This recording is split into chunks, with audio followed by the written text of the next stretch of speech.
Assalomu alaykum. O'zbekiston temir yo'llari aksiyadorlik jamiyatida bir qancha iste'dodli opa-singillarimiz uzoq yillardan buyon o'z faoliyatlarini olib borishmoqda.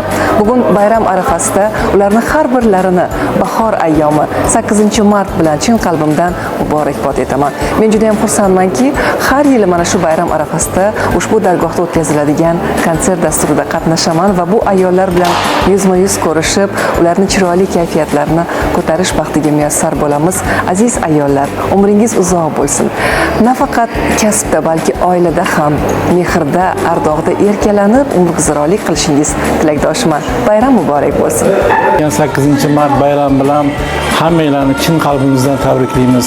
Mana yaqinda bahor, sizlarga mana shu bahoriy kayfiyatda tilaymiz. Mana shu temir yo'ldagi ishlayotgan opaxonlarimiz, singillarimizga ham hammasiga bayram muborak bo'lsin. Barcha ayollarni mana shu kirib kelayotgan 8-mart xotin-qizlar bayrami bilan chin qalbimdan tabriklayman. Hammalari sog' bo'lsin, salomat bo'lsin, go'zallik, omad hech qachon sizlarni tark etmasin. Men sizlarni yaxshi ko'raman. Siz yaxshi ayolsiz. Bayramingiz muborak bo'lsin. Temir yo'lchi ayollarimiz, temir yo'lda ishlayotgan bizning hamkasb do'stlarimiz, sizlarni yaxshi ko'ramiz. Bayramingiz muborak bo'lsin. Siz o'zingizga ehtiyot qiling. O'zingizdan ko'ra bizga ko'proq keraksiz.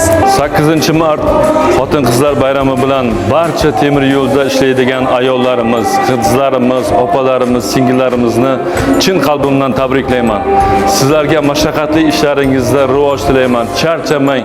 Sizlarning zimmangizda butun O'zbekistonni temir yo'li turibdi. Sizlarga sog'lik, salomatlik tilayman. Go'zallik hech qachon sizlarni tark etmasin. Bayram muborak bo'lsin.